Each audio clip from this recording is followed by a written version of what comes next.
क्या सही में महागठबंधन का सीएम चेहरा बने तेजस्वी अपनी सियासी नैया पार लगा पाएंगे? क्या इस बार राजद का मुस्लिम यादव समीकरण तेजस्वी को सही में सत्ता की कुर्सी तक ले जाएगा?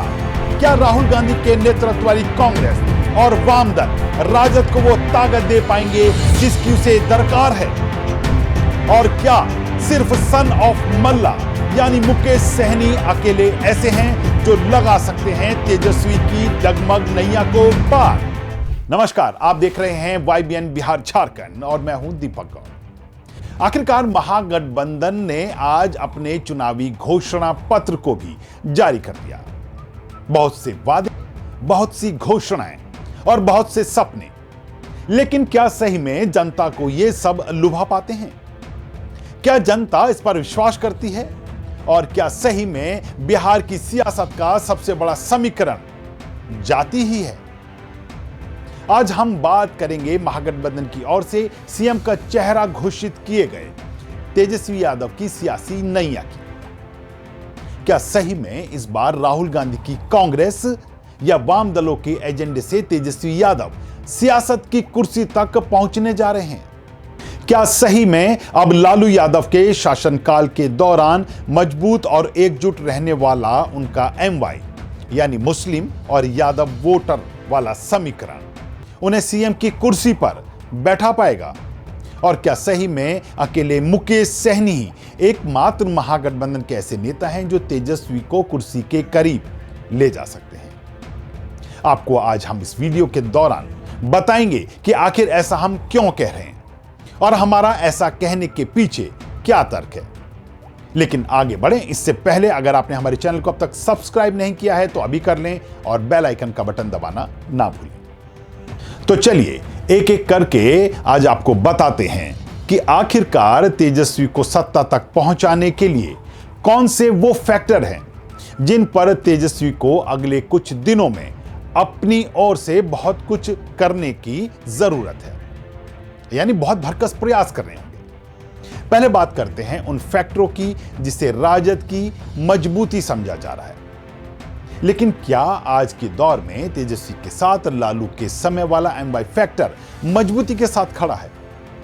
शायद नहीं। चलिए हम ऐसा क्यों कह रहे हैं इसकी बानगी भी आपको बता देते हैं। पहले बात करते हैं राजद के मुस्लिम वोटरों की।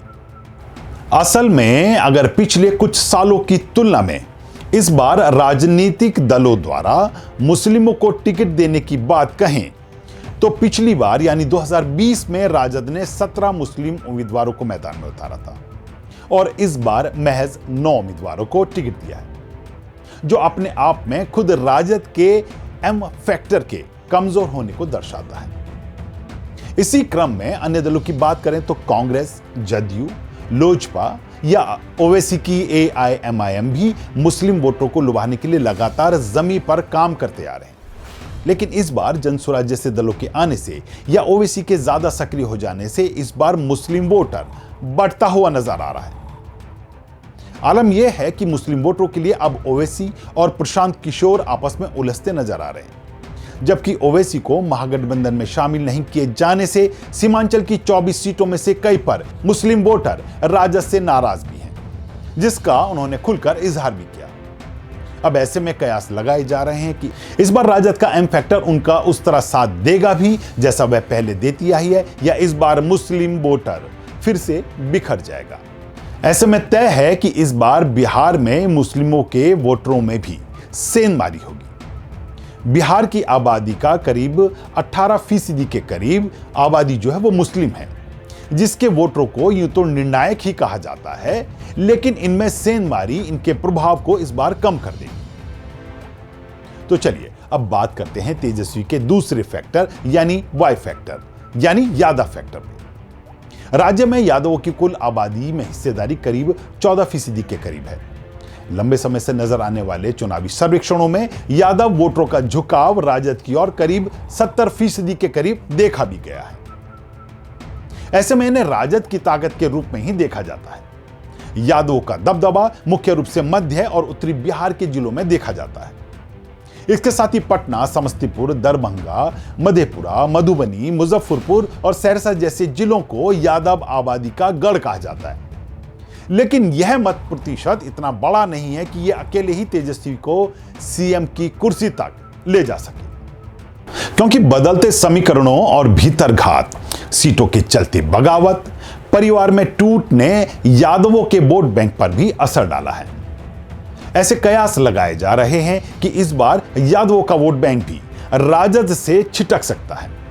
तो चलिए इसी क्रम में अब आगे बात करते हैं। अब बात करते हैं अति पिछड़ा वोट बैंक की, जो करीब 36% के करीब बताया जाता है।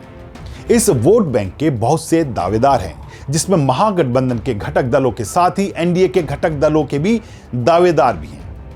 एनडीए में क्षेत्रीय पार्टियों के साथ भाजपा और जदयू जैसी पार्टियां इस वोट बैंक का सहारा बनी हुई हैं। वहीं भाजपा इन 112 अत्यंत पिछड़ी जातियों को साधने के लिए लगातार काम करती आ रही है। ऐसे में कहा जाए तो यह वोट बैंक बहुत ज्यादा तेजस्वी के साथ खड़ा नजर नहीं आएगा। शायद यही कारण है कि आज महागठबंधन ने अपने घोषणा पत्र में अति पिछड़ों को लुभाने के लिए उन्हें 30% आरक्षण दिए जाने तक का ऐलान भी कर दिया है। लेकिन वोट उनके साथ शिद्दत से जुड़ेंगे, यह कहना मुश्किल है। इसी क्रम में बिहार जातीय सर्वेक्षण के मुताबिक बिहार में दुसांधों की आबादी 5.31% है। माना जाता है कि बिहार में चिराग पासवान दुसांधों के सबसे बड़े निर्विवाद नेता हैं।